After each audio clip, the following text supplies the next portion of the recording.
I think we're headed towards civil war, and I think we're already in a spiritual war. We're dealing with something so much bigger than just left or right. We're dealing with good versus evil, and people are mistaking their enemy. Bitcoin is actually a vaccine. So if religion is the opiate of the masses, Bitcoin is the vaccine for the masses. Bitcoin represents abundance. And when you tap into that frequency, that allows your individual consciousness to rise. Bitcoin is a tool to help heal society. Bitcoin is a Trojan horse for morality dressed up as a get-rich-quick scheme. Bitcoin could lead us to a post-money world. Bitcoin is like smelling salts, right? It wakes people from their slumber. It is mind-blowing. We keep our money in Bitcoin. We keep our life force in Bitcoin. That anxiety gets so much better. You have hope because you know that your life force or your money is going to increase in value over time. Bitcoin is 100 times better than the current solutions. Fiat is fundamentally immoral. It's theft. It's part of a system of theft and slavery, and it needs badly to be disrupted. I don't think Bitcoin gives a fuck. Bitcoin's gonna be just fine, and Bitcoin doesn't care about you or me or any of us, and it's just gonna keep growing.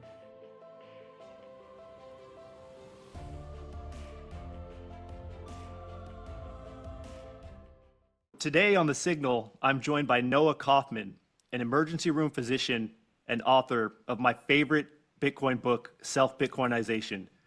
He sees Bitcoin not just as money, but as a moral compass and a path to human flourishing. Noah, welcome to the show. I'm so honored to have you here today. Oh, Dr. Sat, we've been friends for a while now, and I've been watching your come up, and this show is incredible. The Signal truly is Signal. So thanks for having me. I'm truly honored. Yeah, so I had a list of questions that I prepared, but we're in a very unique situation today with what happened yesterday with Charlie Kirk being killed and everyone watching this horrific video. I think we need to talk about that. So let's talk about that. And then also, can you talk a little bit about what got you into Bitcoin and why you feel, and the way that I feel too, Bitcoin fits in so perfectly with this discussion about Charlie Kirk and where we are with our society right now and the times that we're living in, and everyone feels that something is very wrong, and we're essentially in the end of the fourth turning, and events like this Charlie Kirk killing are signs of where we are. So yeah, let's get into it. Yeah, I mean, there's obviously a lot to unpack. I think first we should acknowledge that we're having this conversation on September 11th, on the anniversary of a massive turning point for the United States. And I think that was the crossing of a certain kind of Rubicon point from which you don't really turn around and go back to a different past. And ironically, turning point, I think, was Charlie Kirk's organization. Yeah. I think that this is another turning point, what happened yesterday. And I think that just looking at my friends and our colleagues and what everybody is talking about on the social media, it's a crazy time. And I've seen two of the most horrible videos I've ever seen. I'm a battle-hardened ER doc. I have people come in, cut in half, shot through the neck, shot through the face, shot through the chest. And I see them 20 minutes, 40 minutes after it happened, and I'm just in there doing my thing. I'm like a machine. I've been doing this 20 years, and it doesn't really get to me. But the videos of Irina Rutska, and which I saw 2 days ago, unedited, her murder, where her throat was viciously slashed on a train and she bled out, and she just looked up at her killer with total fear. And I just broke out crying and sobbing. And then yesterday, watching Charlie Kirk assassinated, and it's out of a movie, gets shot in the neck and blood starts pouring out. It's like, I have to watch these things the same way I have to watch a slow-mo, like a car accident or something bad happen, to somehow understand life a little bit better and the horror that this can be. And so how do these things, and now talking about this on 9/11, how do these things fit into the broader context of Bitcoin, and how did I get into Bitcoin? I think is going to be a really good conversation. But first, I want to say that I think we are definitely past a turning point. I think that changed quite a bit, and people are throwing around rumors. And I heard that the cartridges in the magazine, it was a 30-06 rifle that killed Charlie, and the cartridges were inscribed with transgender and like all sorts of stuff on there, which could that be like a foreign actor, like setting up more divisive problems in the States? Could that be statecraft? Could that be the powers that be, some kind of conspiratorial thing? Or could that literally just be a radicalized counterparty member? And I'm pretty agnostic. I don't really think we had any great choices for who's going to run this government. So I'm not like very political. I wouldn't describe myself as Republican or Democrat. I'm not, and I don't think that I'm like religious in any real sense of the word. I'm spiritual. I have my own kind of understanding about the universe. And so I don't believe in God. I don't really disbelieve in God. I have no idea. I feel like a fleck of dust on a beach, and how the heck could I know? I think there's good arguments both ways. Charlie Kirk was certainly a believer and a follower of Christ, and I respected his approach and his open dialogue, debate, respectful debate, where it was a battle of wits. And I think he was very effective. And I think that's why he was taken out by whoever took him out. And it was obviously a spectacle. He wasn't killed at home in his sleep. He was murdered for billions to see, in a very violent way for his two young daughters to see. The man had a wife and a family, and he was nonviolent. So that is so mind-blowing and so horrifying. And I'll tell you, I got into Bitcoin, and I've been thinking about this a lot because I was thinking about what kind of conversation we could possibly have in this kind of somber time.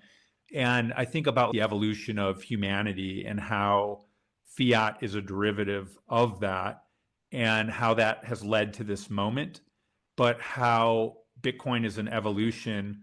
It's like a thought evolution as well as a tool and structural baseline change. But to come full circle, and sorry, I keep talking, but I got into Bitcoin about 10 years ago. I wish 15. And I was on a night shift in the ER. It was a rare, slow night shift. And one of my buddies from American Ninja Warrior, which is a TV show that I went and did and competed on just for fun. And he told me, man, you really need to look into Bitcoin and Ethereum. And I said, I've heard about it. It's internet garbage. It's scam. And he's like, no, it's based on math and it's really interesting. And these are going to be worth $1 gazillion. So I opened a Kraken account that night because I trust the guy, and bought a whole bunch of Bitcoin and Ethereum. I think Ethereum was $40 and Bitcoin was a few $100, something like that. It was crazy. I wish I had known what I was doing. I didn't understand Bitcoin. So then I bought and sold it, thought I was a genius, lost a bunch of money, that kind of thing, until 2019, until COVID, when I was like, okay. And then I really had the time. I really had the energy, and I just understood it and I got it. I put in that 100 hours and I dumped a ton of money into it. And then the story wasn't over. It's not like I've got thousands of Bitcoin. Then I lost 40 Bitcoin when Voyager collapsed, which was hard, but luckily I still fuck around and find out. Not your keys, not your cheese.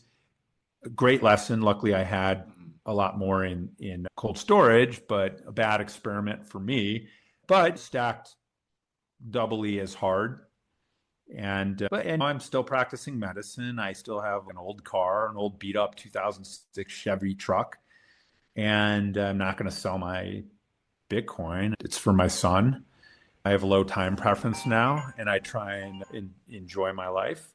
That's how I got into Bitcoin. And now, and the more I saw it as a potential cure for the world, that led me to writing my book and doing podcasts. And I'm coming at it from a slightly different angle, from like the angle of a healer, like you are. And I think our philosophies commingle. And I've been an avid follower and fan. Yeah, I really appreciate you following my stuff, and I've been so excited to finally read your book. I just want to say congratulations on this book. This is an epic masterpiece, and it's gorgeous. Oh, wow. The pictures, and thank you. Just yeah, I've always been really into self-development and self-help, and your book is just a perfect mix of self-help and It's for everybody. It's for people who don't know much about Bitcoin. It's for people who do know about Bitcoin and want to get more into the self-development aspect and healing society aspect. And yeah, you and I are both healers. We're both doctors, and that's another It's our connection calling. that's a connection that we have. And I think we have similar stories. We both got into medicine because we wanted to live this healer archetype and actually heal people. But as we've been in this fiat world, and Bitcoin for me has helped me see things a little bit more clearly, how I'm not actually really healing in the way that I want to. I'm essentially just a cog in this machine doing what the fiat overlords want me to do. I've been indoctrinated to just do what they want me to do. So I'm not actually really performing and doing this healer archetype that I want to do. And I think you have a similar story.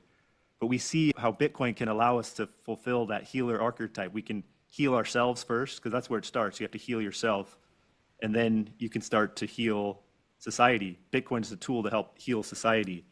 So bringing that together with everything going on in the world and with what happened yesterday, that's ultimately why I'm here and why you're here, because we see Bitcoin as a way to heal society.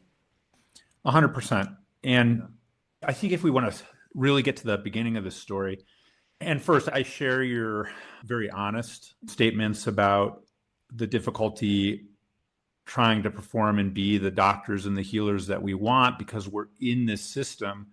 We gave an oath to first do no harm, but whether it's witting or unwittingly, modern medicine, healthcare is causing immense financial harm.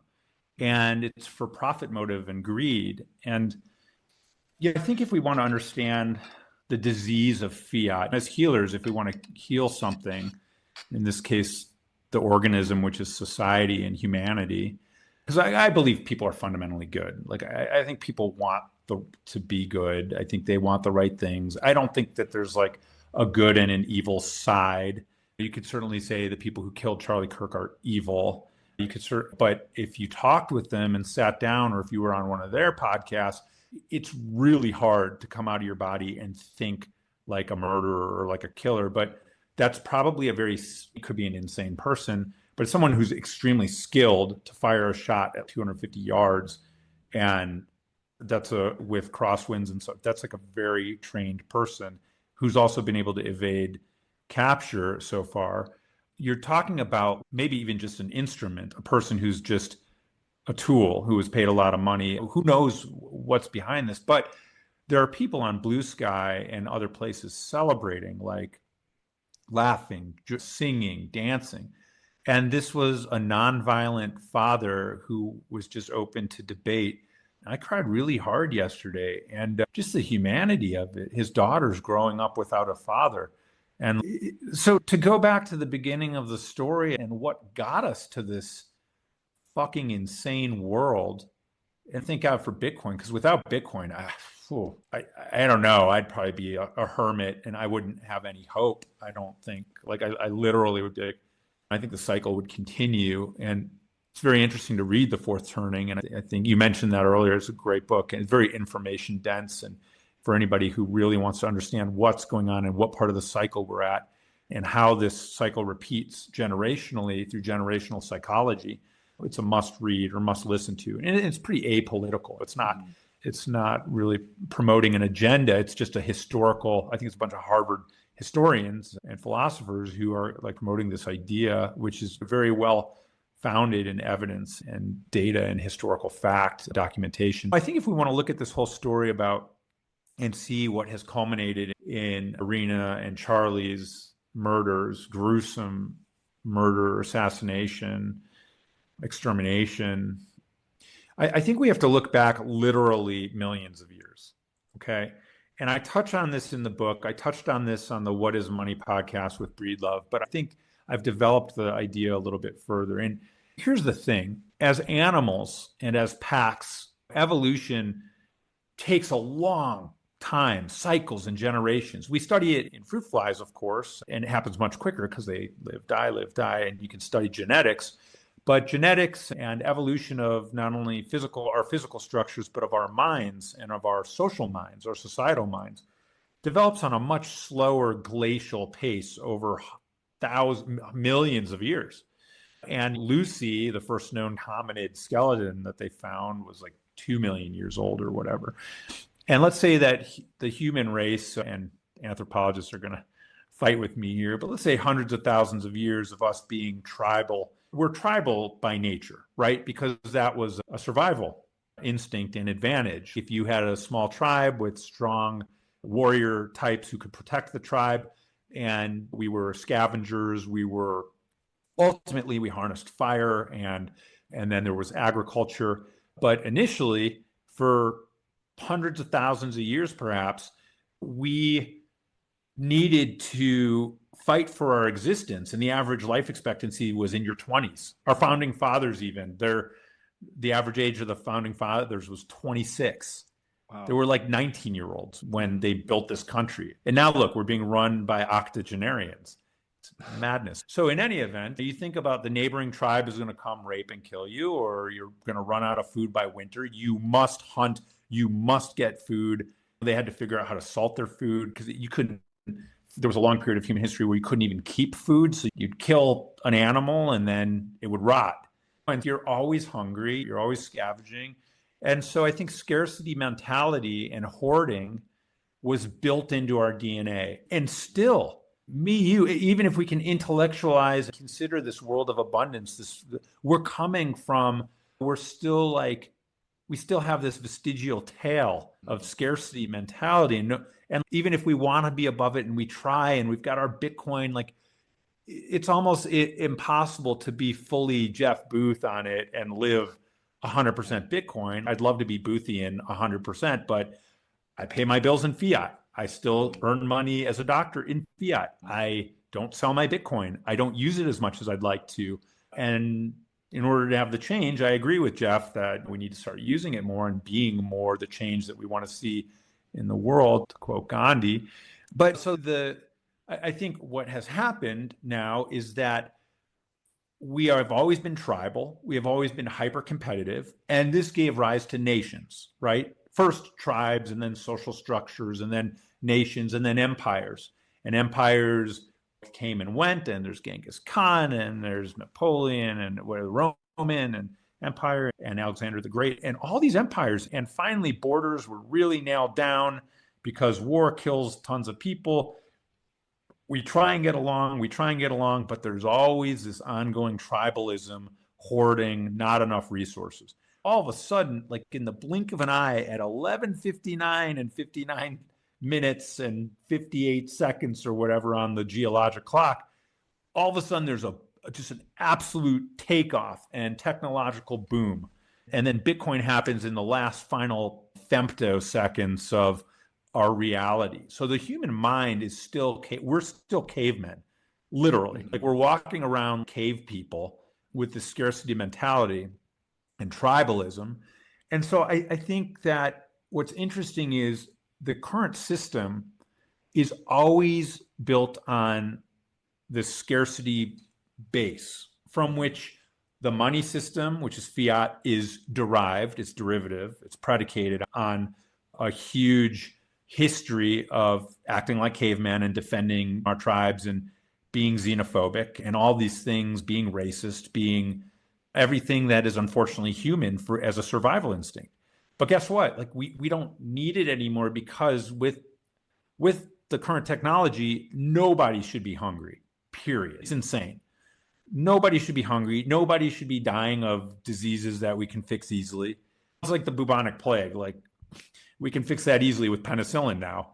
And nobody really dies from it anymore. But people are really dying in all of these countries from these poverty-associated illnesses that are really not that tough to fix. And so our priority is not making sure not fulfilling that most base level of Maslow's hierarchy of needs of health and shelter and these sorts of things, but it's really on hoarding resources. And that's why you have billionaires like Elon Musk. And I'm not talking shit about Elon Musk. He's done incredible things and he has incredible vision. And society, it's like this weird thing where society in this current conception and competition makes people like that and Steve Jobs who push the envelope forward and makes iPhones and all sorts of things that accelerate us into the future. But at the same time, it comes at this tremendous expense of humanity. And I think that to wrap this all up and then reflect on it and put a pin in it, the Irina Zarutska murder on the subway in Charlotte and the Charlie Kirk assassination with just an unbelievable and then a devastating shot to his neck where blood is pumping out. Like when you see these videos, this is not healthy or good. Kids are seeing this. This is available for everyone to see. And in some regards, it's good for grown-ups to see it perhaps and acknowledge, okay, this is horrible. What are we doing? Like, how can we live in this reality? But if anything, it's dividing us further and pushing us further apart because of this tribalism, because of this caveman mentality that we have, because of this scarcity mentality, and because of the derivative fiat money system that comes out of it.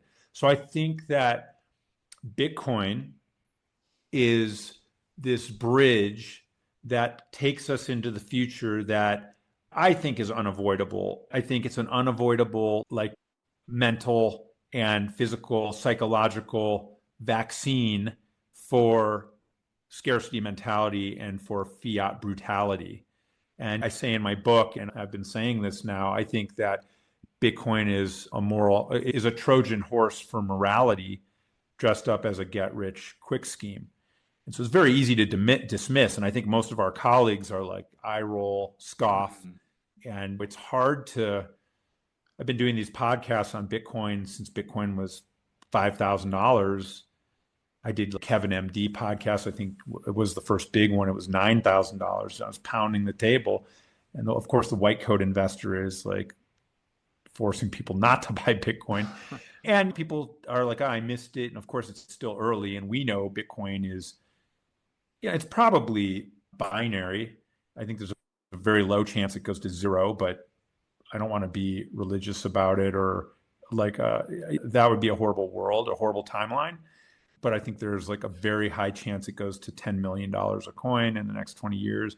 And more importantly, far more importantly, and this is where I deviate from a lot of other Bitcoiners, is, and I'll say this and then shut up because I really want to hear your thoughts on all of this.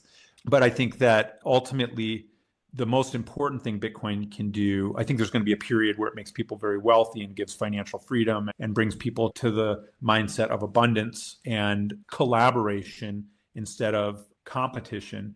But my hope is that ultimately that Bitcoin will be worth nothing, that it'll be totally worthless and we'll be in a post-money society where we'll look back and say people used to fight over resources and there weren't enough resources and people actually had to work to store their value of their time in stored energy units, which with varying degrees of efficiency until Bitcoin came along, which was perfect efficiency for storage of their time and value and couldn't be stolen or debased or any of that. But they used to trade their time for food, for travel, for pleasure, for safety. What a like a slavery. So anyway, I think Bitcoin could lead us to a post-money world. It might be very far away. I don't know, but I think technological advancement and AI and we'll hopefully get rid of political murders and murder in general. I think there'll always be some level of obviously disease, organic, supratentorial brain disease where people are schizophrenic or we might solve that, but I think we will solve that actually. But I think that there's always going to be some level of disease. So right now, globally speaking, fiat is disease and scarcity mentality. Yeah, thank you so much for your wonderful insights. I've got a lot of things to respond with, and I'm so excited for this discussion. I love how you break it down to scarcity. It all comes down to scarcity, and everything stems from that. And the fiat world is so heavily aligned with this scarcity mentality. They go hand in hand, and scarcity creates competition, fear, division. And essentially what we have now is we've got these two worlds that are diametrically opposed and they're struggling to survive. So you talk about this in one of your podcasts about fiat and Bitcoin as living organisms. So fiat as a living organism represents scarcity, competition, fear. It needs those things to survive. And if we talk about our world as not just the physical world, because quantum mechanics is showing that our physical world is only 0.001% of all reality. The rest is Yeah. frequencies, energies, and vibrations. So it's important. Collapsing wave functions. Yeah. So it's important for us to talk about frequencies, energies, and vibrations, and not just the events and the physical nature of things. And Right. so when you get into scarcity, that's an energy, that's a frequency.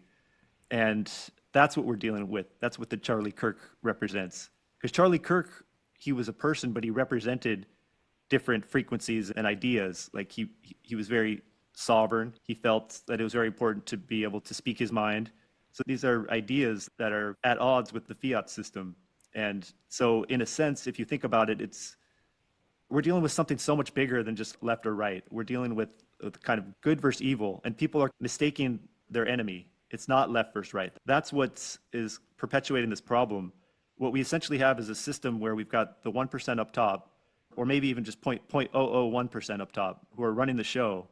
They're the puppet masters, and then you've got everyone else falling into their games. So, Nailed it. so they win by creating division. So people need to see beyond the surface level and see that there's a deeper game being played here. And the 99%, we can't be fighting each other.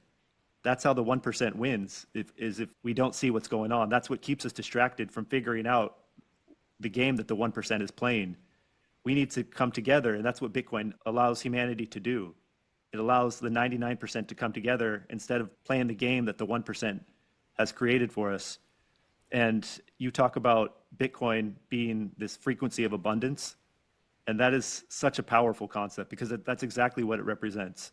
Bitcoin represents the opposite of fiat in every aspect. So fiat represents scarcity, Bitcoin represents abundance. And when you tap into that frequency, that allows your individual consciousness to rise and human consciousness to rise, and just facilitates cooperation and the opposite of what scarcity leads to. And that's what we see. That's this bigger vision that you and I are trying to spread, and that people don't see because you can't really convey this to people in a 3-minute conversation when you're trying to tell them about it. But that's what this Yeah. is, and that's what we're here for. And it sounds conspiratorial Yeah. to people who haven't really spent much time on it, who are just NPCing around and living in society and don't really take time to look deeper. And heck, I was that way. And this Yeah. is how most of us are. It's like Neo in the Matrix. Like Neo was one of the people who woke up, but like how many people wake up? And it's hard. And I think Bitcoin is like smelling salts, right? It wakes people from their slumber if they actually give it like a second thought, and if they actually are like, wait, what is it? Because it's like a mathematically, it is mind blowing, actually, just the genius behind it and how necessary it was. And ironically, I think that for better or for worse, all of this horrible shit that we're going through has been necessary to create Bitcoin, to Mm-hmm. get us to this next level. And I think there's a potential like ultimate utopia on the other side, like a Star Trek kind of version of the world where we get past all of our petty tribalistic differences.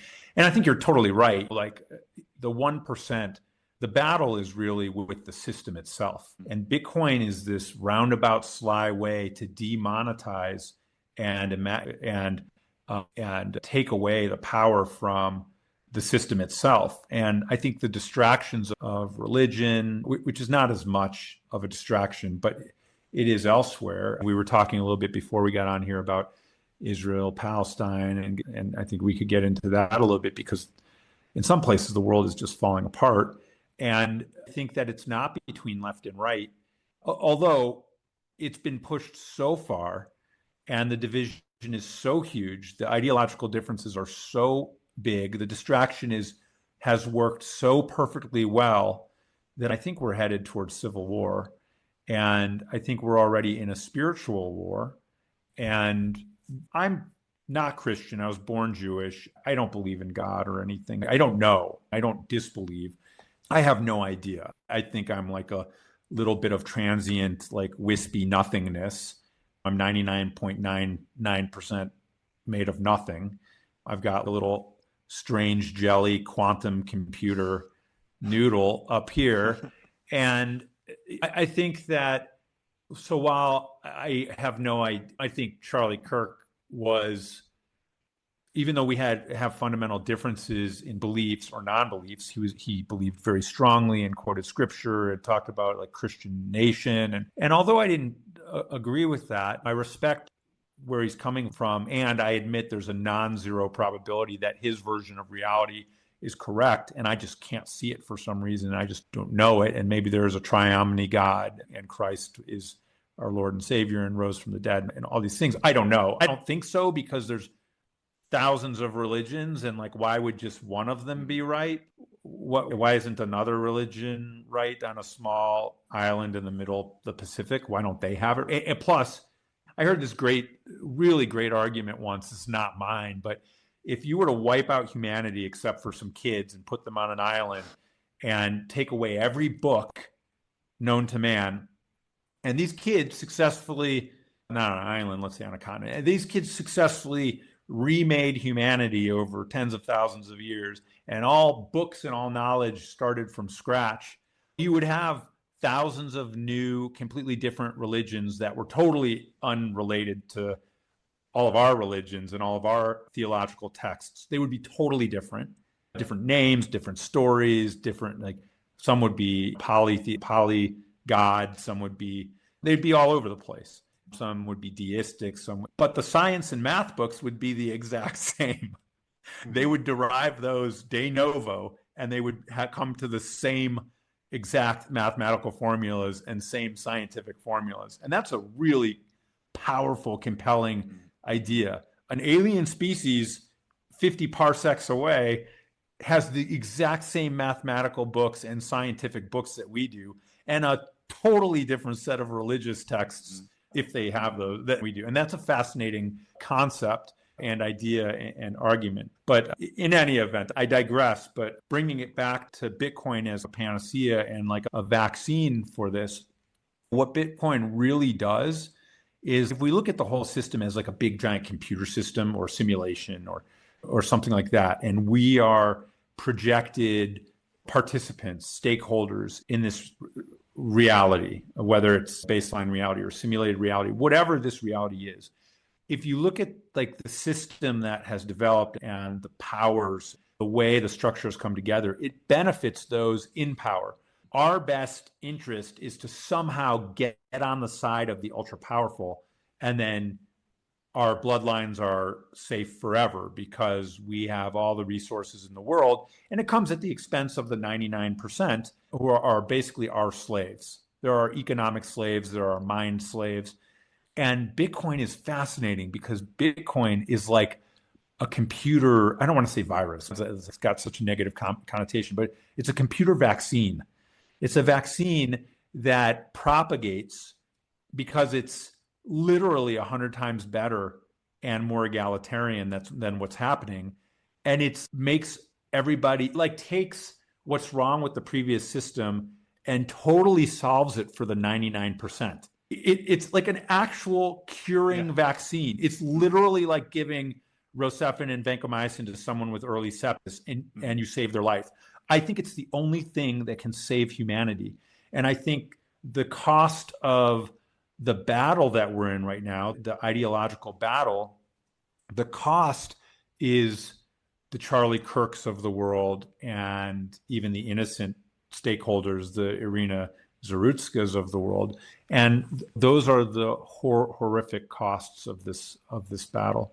Yeah, I always talk about this as being the spiritual battle that we're in, and Bitcoin being the ultimate tool for us to prevail in this battle. It's the fifth element. Yeah, because if we didn't have Bitcoin, we'd be completely overpowered, and there'd be no hope of winning this battle. And have you seen that movie, The Fifth Element? It's been a while. It's an old movie. It's worth revisiting. Yeah. I need to watch it again too, but yeah, multi-pass. We got to go watch it again. But I think that it's a really good movie, a really great sci-fi movie. But I think she is Bitcoin. The fifth element is like this power that saves the universe. And it was before Bitcoin, obviously, so it's anachronistic. But I think it's like a perfect obviously we all reference the Matrix Hmm. constantly, and we feel like Bitcoin and the Matrix are like Hmm. this interwoven philosophy of escape from the system and waking up and orange pilling and all this stuff. But I think that we should go watch The Fifth Element again. Yeah, I'll definitely Anyway, go back and check it out. But yeah, I'm going to uh, watch it tonight. when we talk about when you talk about Bitcoin as being like the fifth element, and you talk about religion, and we talk about Bitcoin as being so much bigger than some man-made idea that somebody came up with. And there's this whole movement of decentralized spirituality where people are starting to realize that you can just tap into your own discernment as opposed to outsourcing your spirituality or your religion to another group or another person telling you how things work. We are a part of consciousness, so we don't need any outside force to tell us how it works. We can just tap into our own consciousness, and that's all we really need right there. He, Yeah, this whole decentralized movement is huge in terms of humanity elevating to our next stage of evolution.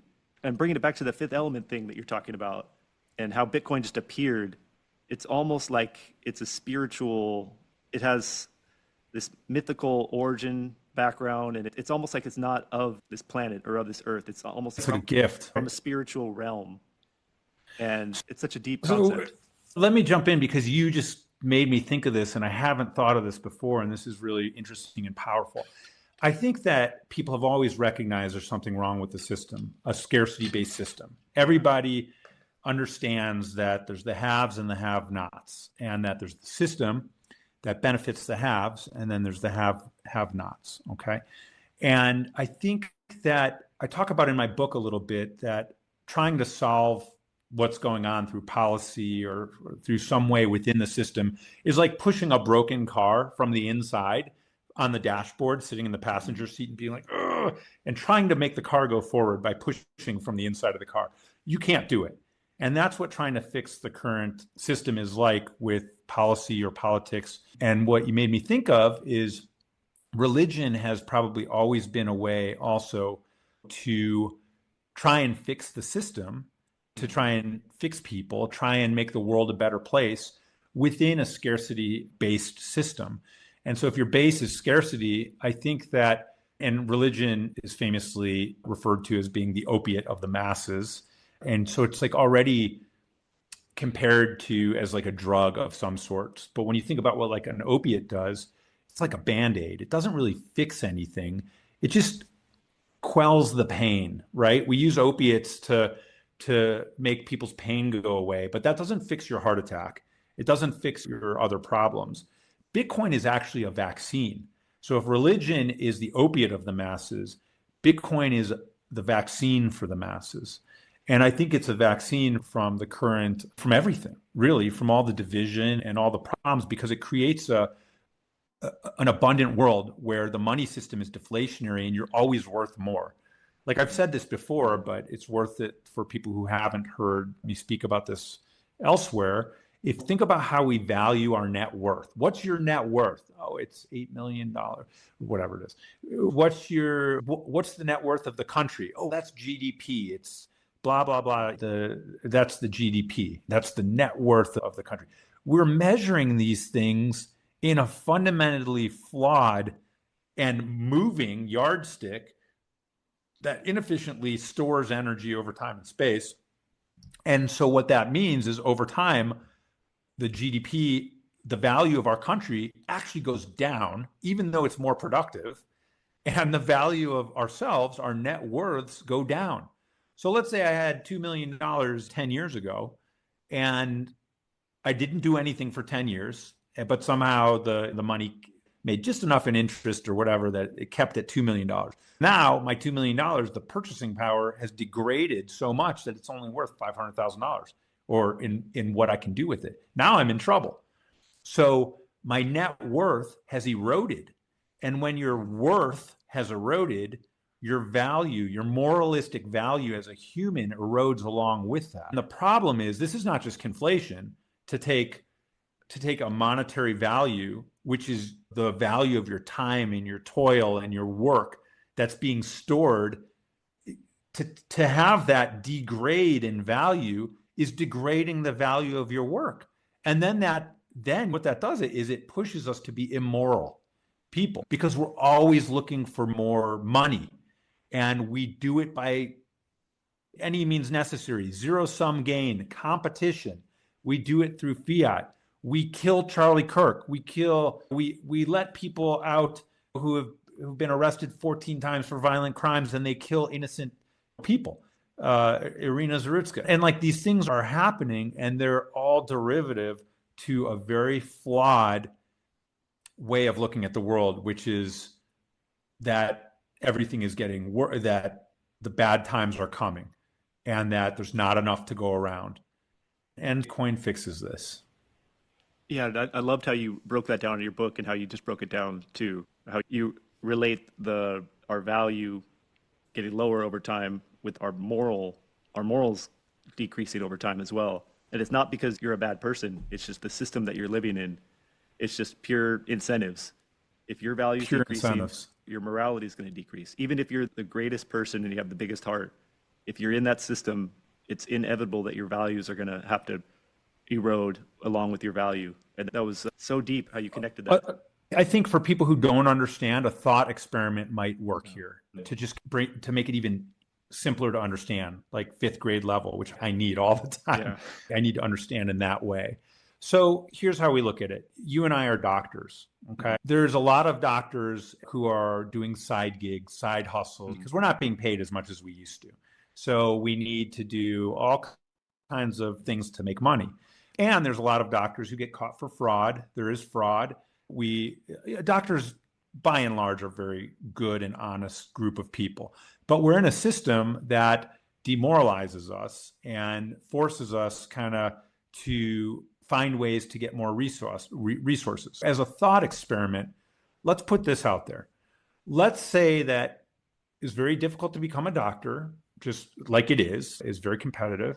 And the moment you became a doctor, you were given $20 million. You were given $20 million. Now money doesn't matter to you, okay?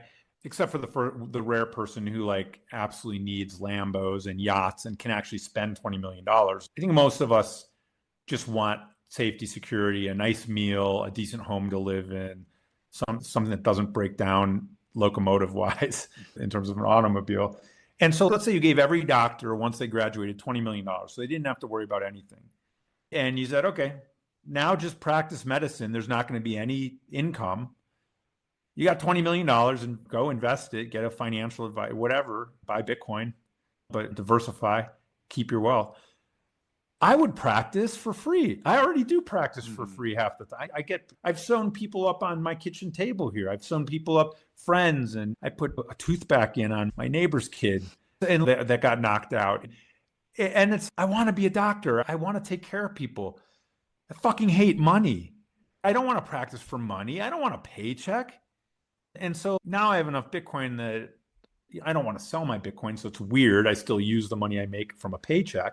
And I wish I was like this saint and I could get 100% away from scarcity mentality, but we're all DNA hardwired for it. So I keep trying. And I literally use the Sats journal in my book. I've got this, you might've seen it on, I've got this for those who haven't seen the book yet. And there's going to be a soft print. Right now, this book is a coffee table, very expensive. It was expensive to print. It's $100 on Amazon. I'm going to try and make like a very cheap one, but I've got like this Sats journal. Yeah. And you're Dr. Sat, but this is self-actualization through Satoshi. And it's a way, and it was meant to be Xeroxed, and I use it. And I like have a copy, and sometimes I skip it, but I use it to try and become the best version of myself, which is like a constant work in progress. It's not like you become the best version of yourself and you stop. Like you can always learn more and build more and become a better person. So I think as physicians, our ultimate goal should be to be healers and not have to think about money. And the beautiful thing is the more physicians that buy Bitcoin and stack Bitcoin, we make relatively enough that most physicians can get to one Bitcoin. And if you have one Bitcoin, you'll have $20 million in 20 years. Yeah. It's too bad it's not going to be overnight, because I think that would fix the healthcare system. It would break insurance. It would break administrators' backs. It would break private equity. Like the healthcare system is a third of our GDP. It's a massive for-profit medical industrial complex that is a monster. It's disgusting. It kills people. It's like horrible. And to be a part of it is just so gnarly, and to watch it in action and to have to, but I want to practice medicine. So it's like, as an ER doc, I need an ER with chest tubes and spinal needles for spinal taps, and a thoracotomy tray and analytics for heart attack and TPA and MRIs and CT. I need all that stuff. I can't put that in my house. So it's like the system has created that. And ironically, it's given us this high level of medicine. But I think we're about to blast off into a new phase of abundance. I think we need Bitcoin to take us there. And I think anybody trying to solve medicine from policy or fighting the powers that be, it's pushing the car from the inside right now. So I think there's a better way. And I think it's Bitcoin. But I think Bitcoin's going to take a while. So we still need to make those efforts, and we still need to try and make direct primary care and do all these things, these band-aid approaches, until hyper Bitcoinization happens.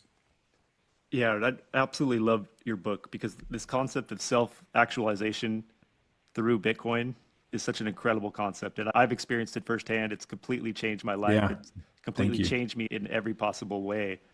And then on top of it, not only can you self-actualize through Bitcoin, but Bitcoin also can fix all these problems that we're seeing in medicine. So it really just does fix everything. And it's crazy. It does. And the way you get the message out, man, it's so important what you're doing. And for everybody out there, Dr. Satoshi is an amazing dude. And we got to hang out, and we did a beautiful hike in Vegas at the last Bitcoin conference, and through a gorgeous water carved. It was so much fun. And it was just, we got to talk and hang out with a bunch of other really great Bitcoiners on the Sound HSA tour, which was just a great time. But I can really tell you that I love what you're doing, and this message is so important. And to get so much diversity of philosophy and thought, and then contribute your philosophy to this, I think this is reaching a lot of people. And I somehow want to get this to more of our normie, not yet orange-pilled colleagues, because it might be philosophically interesting. It's just hard for, I think, so many of our colleagues who are so dependent on the system, both psychologically and for a paycheck, to think about something so far outside of the system. And it comes back to this Thomas Kuhn's The Structure of Scientific Revolutions. And I think that Bitcoin is a scientific revolution, actually. And it's more than that. It's like a powerful ideologic revolution. It's just all these things. So your messaging and what you're doing is super crucial, and I'm going to do everything I can to help you, brother. I appreciate that. And piggybacking on your example with providing personal examples and personal examples in medicine, and this can help with our normie colleagues. And I've started to see the light bulb go off in some of my colleagues for the first time ever, which was very encouraging. But if you just look at me or look at you, and look at me, I work the same amount as my colleagues, but we make the exact same amount. Yet I see them just completely different in terms of their stress levels and their mentality, because they don't know it. They intuitively know that their money that they're saving, or wherever they're putting it, is basically a melting ice cube, and they're anxious. They're anxious. Whereas me, no safety. We keep our money in Bitcoin. We keep our life force in Bitcoin. That anxiety gets so much better. It lessens, and you actually have the opposite of anxiety. You have hope, because you know that your life force or your money is going to increase in value over time. And so it allows you to be in like more of a Zen state. And then when you're in that Zen state, you don't have to pick up all these extra shifts. You don't have to have a side job. You can focus time on reading your Self-Bitcoinization book, or you can focus on going to meditation retreats and working your way up Maslow's hierarchy and getting to that self-actualized state. And so this is a good way that we can get through to our colleagues is, look at me. I'm not stressed like you are. Why is that? The only difference is that I'm storing my life force in Bitcoin and you're not. That's the only difference. So all you have to do is just store your life force in Bitcoin. I love how you put that in your book. That's the first step. Just port your money into Bitcoin, and then everything will just autocorrect from there. It's simple. It really is simple. It really is. And it's hard to take the step. It's hard to take the leap. And I think that I always have really tried to view everything with a grain of salt and view from other people's point of view. I really try and stand in other people's shoes, whether it's my patients or my colleagues or my partner or my son. I really try and understand the way people think and feel and be empathic with them. And so I understand the way certain colleagues look at Bitcoin as a frivolous side quest. And it's fascinating because when I see that, and when you're closed-minded, it's very difficult to, especially in medicine, we've generally got big egos, and it's hard to admit we're wrong. I don't think that's true of everyone, but it's like a generalization that, it's like a trope, the arrogant doctor. And I think that if anything, you become less and less arrogant as you adopt a Bitcoin standard. And I think that you're more open-minded. And I think, if anything, one way to approach it, and you touched on this, is not only the baseline anxiety of living around trying to store a melting ice cube on a hot summer day and then making more ice cubes. And man, what's wrong? My ice cubes keep melting. I'm not going to have enough ice cubes in the future. Whereas like Bitcoin is this crazy thing. We should almost think of an analogy that's different than ice, like something that actually like grows but is a physical thing. Like maybe Bitcoin is like that plant behind you, or it's like Bitcoin's like a plant. It's like something that you plant and it grows with you. And it's something that is very synergistic and symbiotic, and you nourish it. I nourish it by having a node and by mining, and it nourishes you you can sleep well at night. But yeah, it truly is amazing. Like, I don't feel stressed like I used to. I always wanted to make more money. And then I got into Bitcoin and I bought and sold Bitcoin. Then I finally understood it. And finally, I owned my own Bitcoin in cold storage and my Bitcoin. And then I put $100 a day into Bitcoin for many years. And at some point, Bitcoin was 50% of my money, and then it was 80% of my money. And I own a bunch of real estate and stuff. But now Bitcoin's still 90% of my money at this point. And I see the trend it's going, and I have enough money to, and I could sell some Bitcoin, but this is why I'm saying like all physicians should just get $20 million.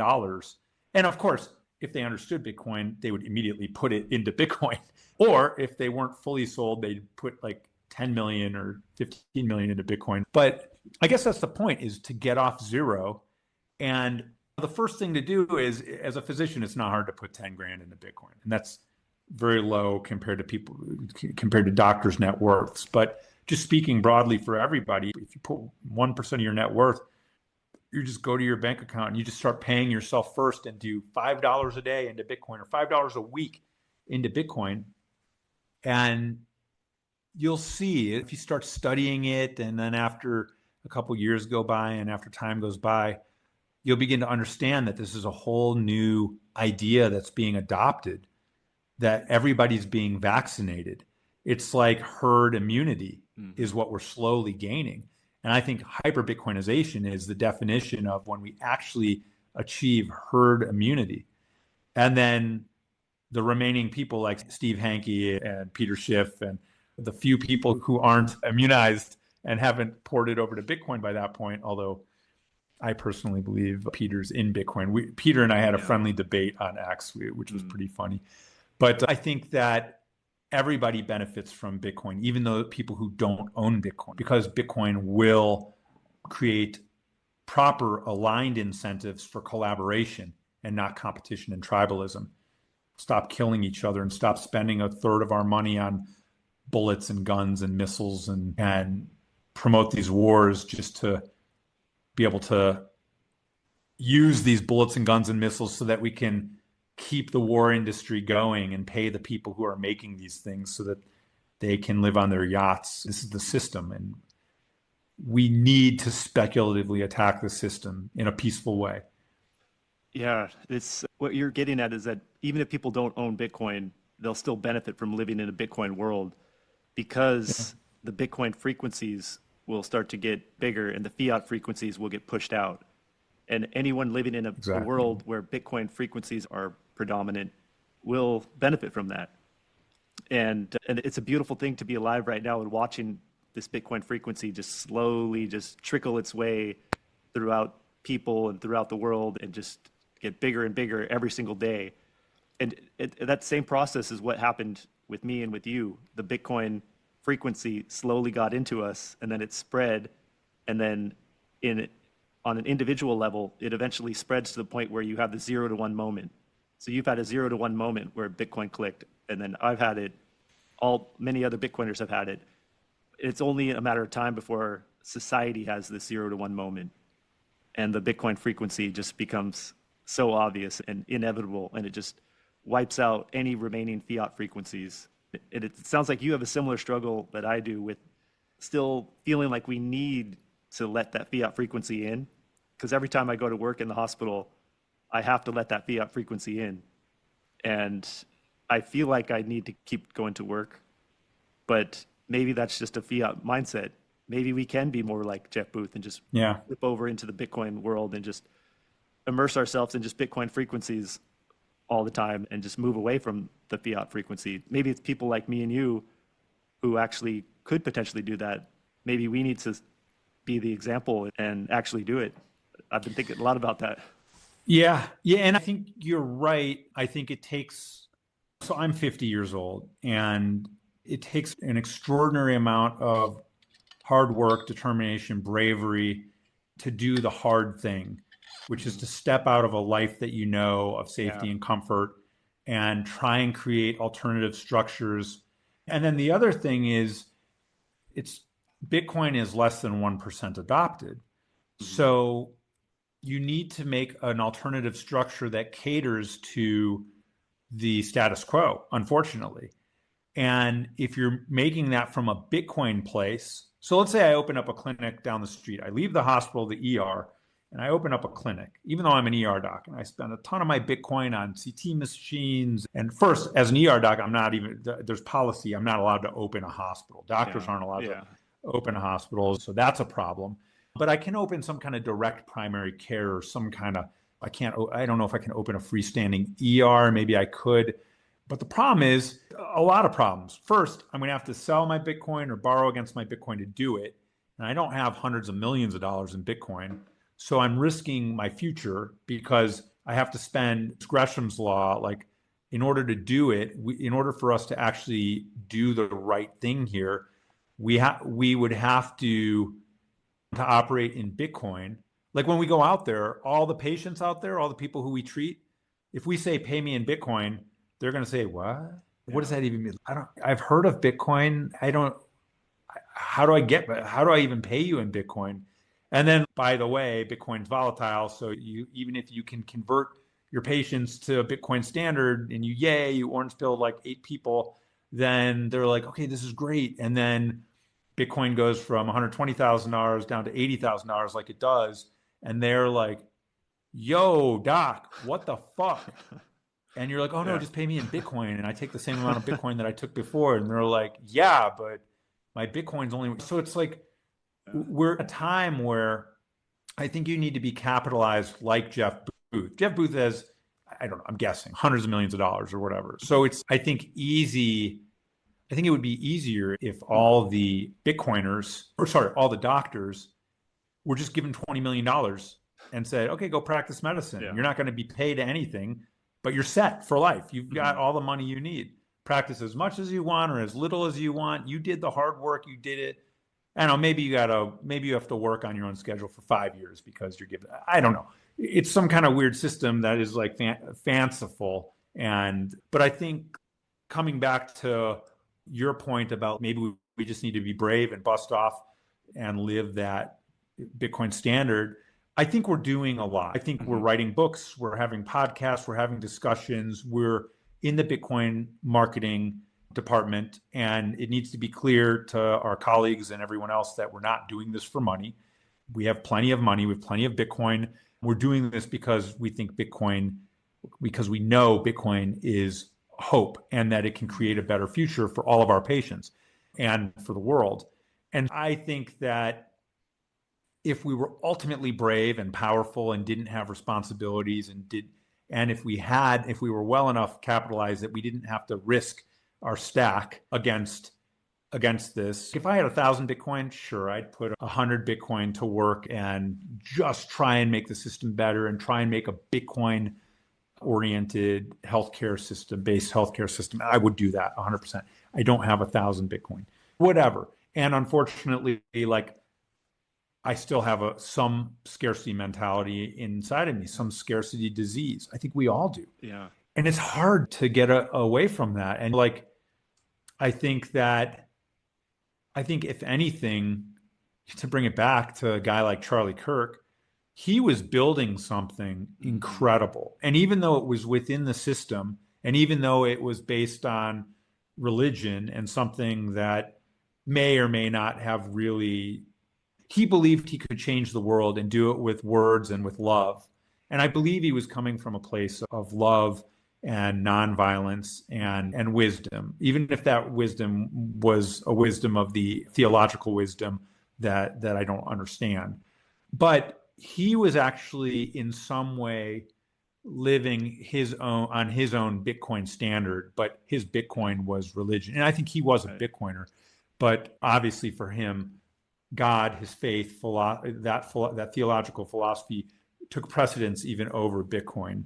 And I just, my heart goes out to him and his family, and just want to bring it back for a second and say that I have love in my heart and my mind for Charlie Kirk and his family, even if I wasn't a big fan or didn't listen to him a lot. I think is a very powerful ending to his life, and maybe a powerful ending to a chapter, and maybe the beginning of I think things are going to get much worse, and we might be starting a much more sinister and dark period, because I think it's going to take a while for the Bitcoin vaccine to work.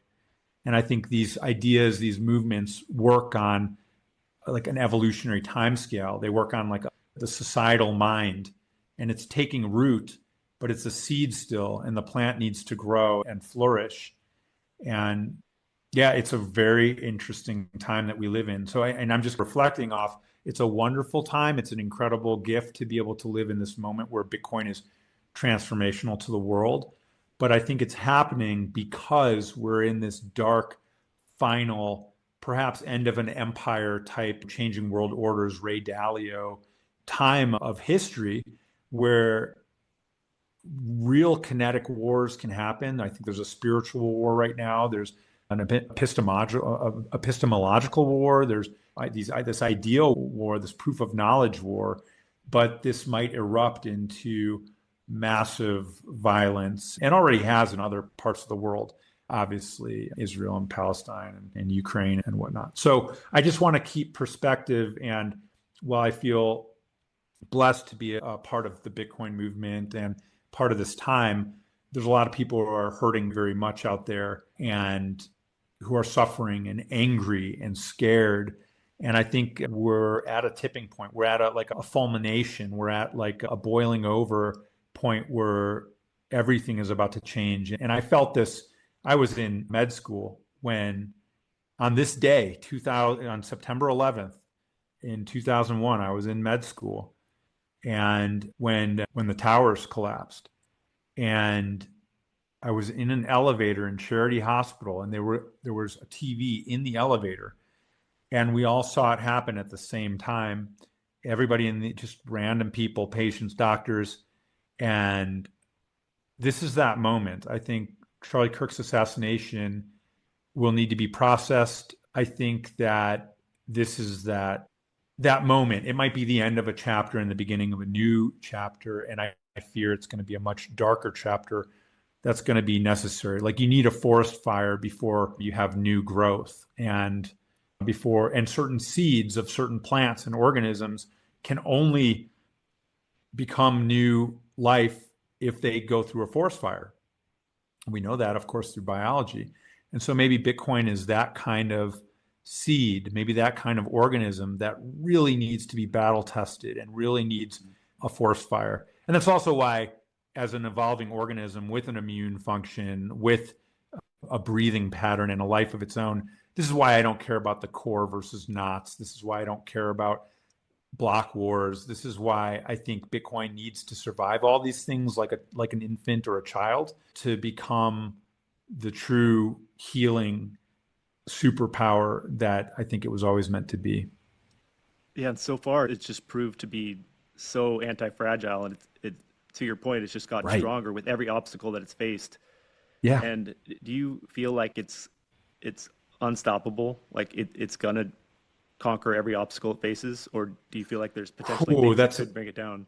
that's a great question and such an important question that most of us Bitcoiners, and Bitcoin is almost like a religion to a lot of Mhm. people, for better or for worse. It's part of our spirituality, our modus vivendi, and it's like this way of viewing the world and this potential hope for the future. So I would say that I have been humbled so many times in my life by things that I thought were a sure thing.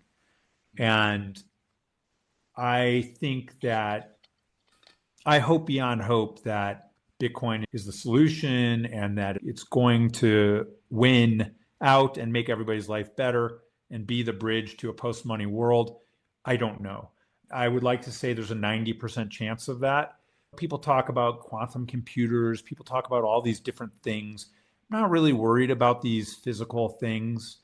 Jack Dorsey talks about how if it's not used as a monetary of exchange, then it's failed and it's not going to work. I don't even know if I agree with that. I think it's fulfilling its function. I think it'll go through a growth. I think it needs to be adopted at the fundamental store of value phase and once it's completely adopted, then so many derivative structures that we can't even fathom right now will be built off of the Bitcoin network and the Bitcoin philosophy and abundance mindset to properly align incentives. But it's a really tough question. And I'd say that without a crystal ball and without prospectively, I would say Bitcoin is 100 times better than the current solutions to how we live life and how we exchange value and how we store value. So in tech, anytime something is 10 times better, something needs to be 10 times better for people to be like, huh, and raise an eyebrow and adopt that thing. So the iPhone was 10 times better than the flip phone. Social media, Facebook was 10 times better than MySpace, so on and so forth. Amazon was 10 times better than Walmart or whatever, than the five and dime or whatever it is. And so I think Bitcoin far exceeds that criteria. It's just a better money system, 10x over than any other than fiat for sure, but even than gold or any other asset class. And so that's why there's an ETF now. That's why I think all the major players, I think no, it's unavoidable.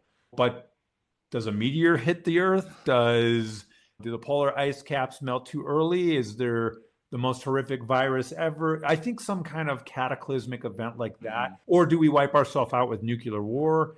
I think those are the type of risks to Bitcoin that are more serious risks, existential risks to humanity.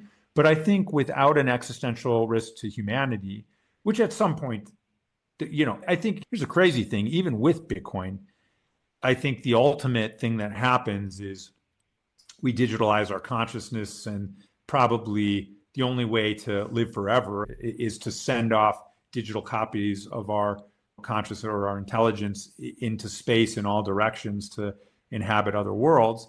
Because other than that, the Earth certainly has a lifespan, and I think humanity certainly has a lifespan. We've been around for almost no time at all when the dinosaurs were around hundreds of millions of years.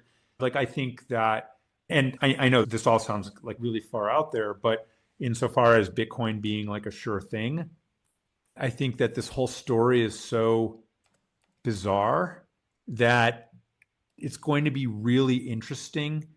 I think Elon has what it's like. I call it Elon's razor now because there's Occam's razor, which is the simplest truth is Mhm. usually the right answer. The simplest answer is usually the correct answer. Hanlon's razor is Occam's razor. Yeah. Hanlon's razor is don't blame malice or like evil for what like stupidity can be Mhm. attributed to. But Elon Musk, like, and I'm not like an Elon fanboy. I think he's got a lot of problems, but his Elon's razor is the most entertaining outcome is usually the outcome that Mm. happens. And so whether or not this is a simulation, simulated reality or Mhm. base reality or whatever, I think Bitcoin becoming a reality is the most entertaining outcome. It's the outcome that movies and dreams are built on. And it's the outcome that it's like the perfect world scenario that everybody hopes for and dreams of. It's the potential for a world in which everybody's free and happy and wealthy beyond their wildest imaginations to where they don't have wants.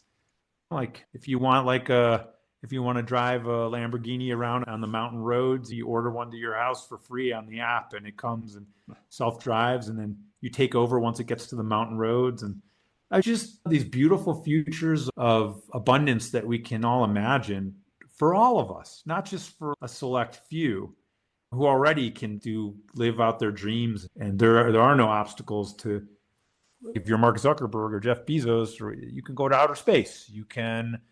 You probably go to the moon if you wanted, but you can build compounds in Hawaii. You can bring all your friends to an island that you buy for the sake of having a party.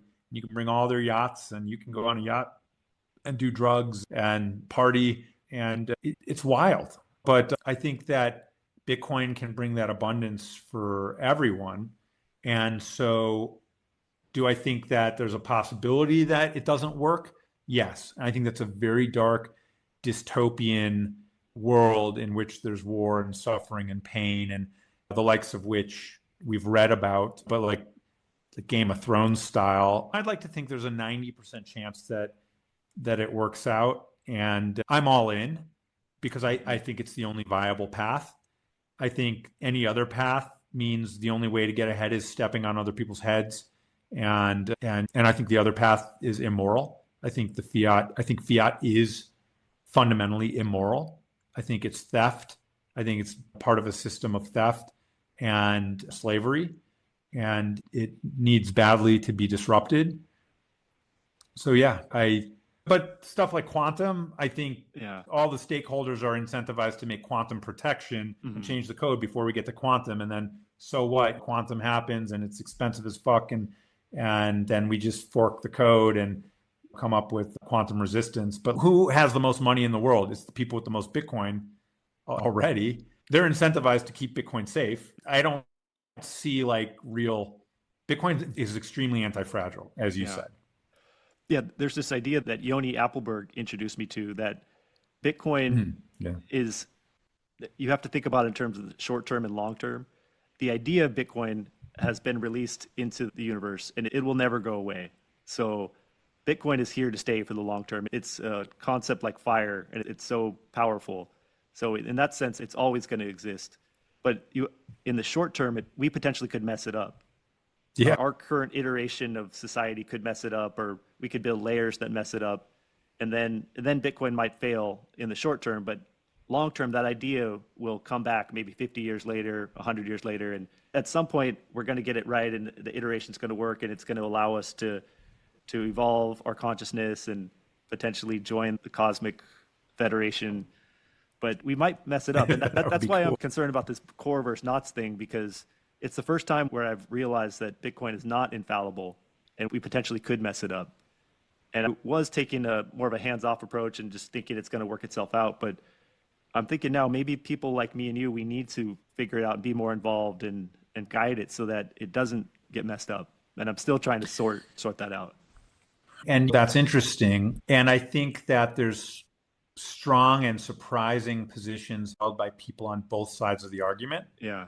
So and I don't want to get into what side I'm on or a debate or anything like that.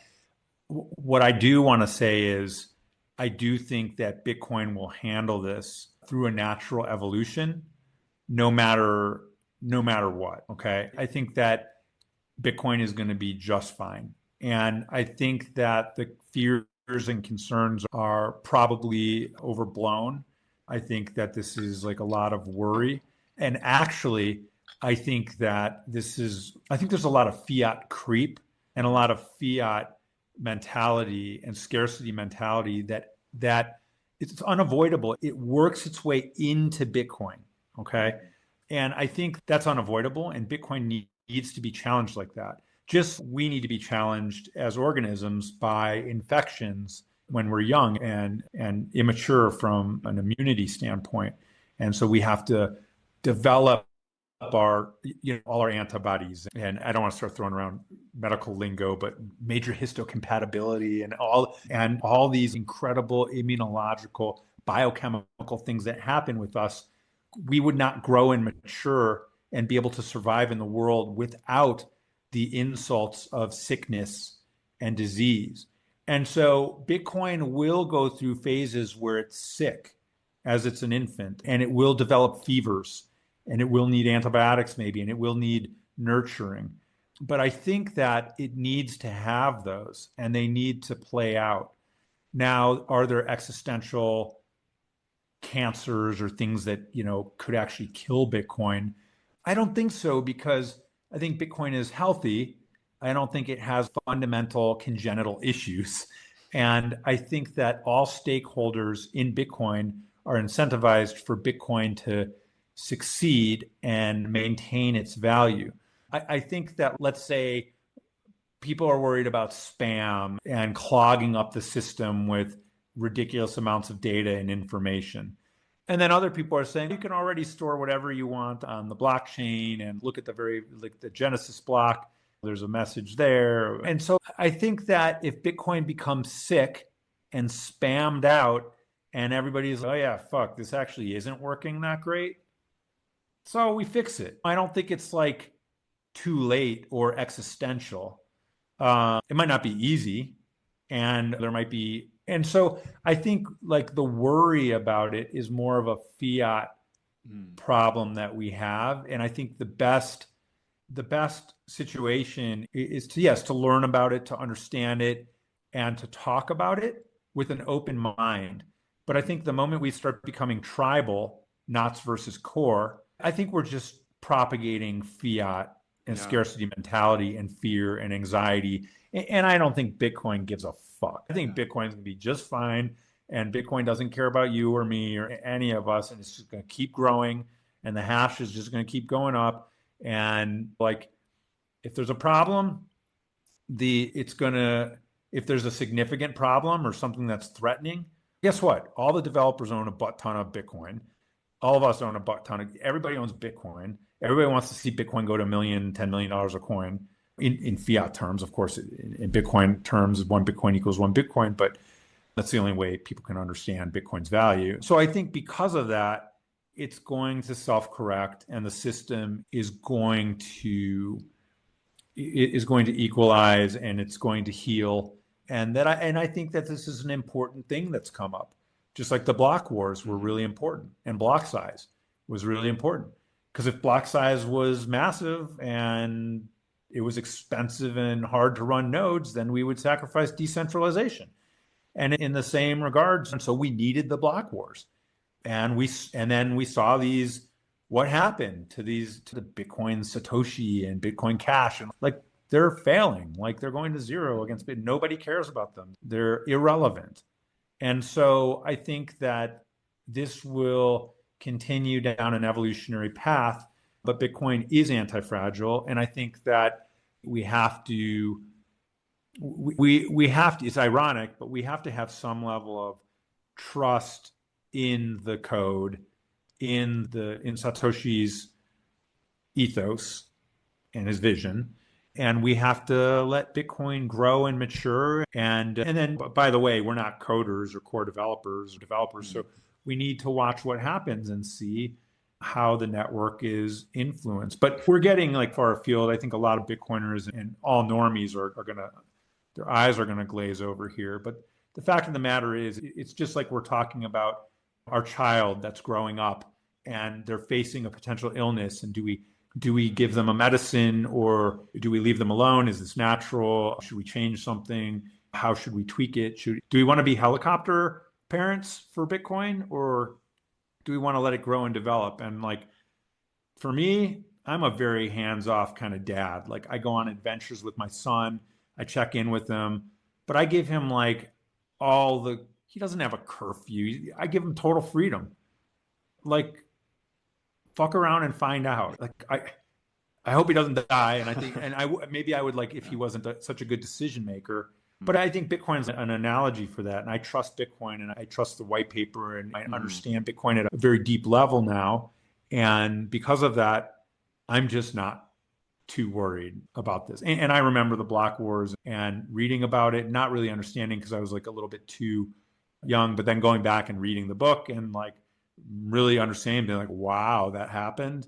Like this could have all been very different with different size blocks. And it's a good read for any Bitcoiner to see what we went through. But once you realize how we came out of that, I think you'll see that like that's going to happen over and over in Bitcoin. And I think Bitcoin's going to be just fine. I think the risk to Bitcoin is nuclear war, is fourth turning, is comet, meteor, is like existential human risk, massive virus that we create or not. I think those types of risks are more some kind of solar thing. Some kind of existential risk is more likely than an actual some inhuman way to disrupt Bitcoin. Because I think Bitcoin was perfectly made, and I mean, with the difficulty adjustment and the genius behind Bitcoin, it's unreal. It's mind-boggling. Once you study it, you're like, this is a fucking genius system. It's an absolute masterpiece. It's incredible. And I really appreciate So we got to trust it. Yeah. Your perspective was very, you broke that down very well. And very comforting to hear your words on that. So thank you for that. And thank you for all of your nuggets of wisdom and for taking time out to come on the show. Anything that you wanted to add before we close out? No, I love interacting with the community. I love answering questions. If anybody wants to follow me, I'm on all the socials at Noah Kaufman MD. And then right now the book is on Amazon. And I'm proud of it. I went and Larry Lepard wrote the intro and Robert Breedlove and Luke Groman wrote some nice words on the back and it's caused, some people have asked me questions that made me think. And so I really like the dialogue that it's caused. And I think Self-Bitcoinization, I've done other podcasts directly about that process. And I think that there's something to be said about becoming the best version of yourself, no matter how you do it, whether it's through Bitcoin or not. And I would love to see more of the world become self-actualized and self-Bitcoinized. But yeah, I'd love to interact with people on X or on Instagram. And the last thing I would say is if you don't want to buy the $100 version of the book, the nice coffee table book that was really expensive to print, I'm hoping to come out with a print-on-demand $20 version so people can at least get the philosophy and get it cheap. And then I'm doing 21. I'm only signing 21 books ever. And I'm actually using that money to raise, just to self-fund, to self-print because it's expensive. I don't have a publisher or anything yet. And so there's 8 left. I sent the first copy to Michael Saylor, so he got a copy.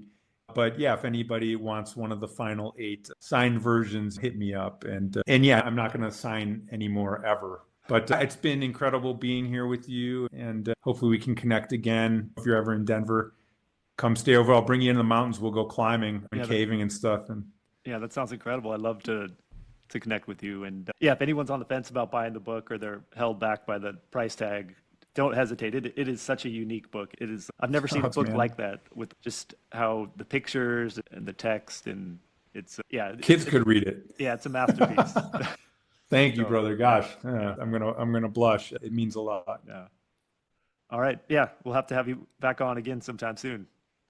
I'd be honored. Thank you, Dr. Sat. You're amazing. Yeah. Take care.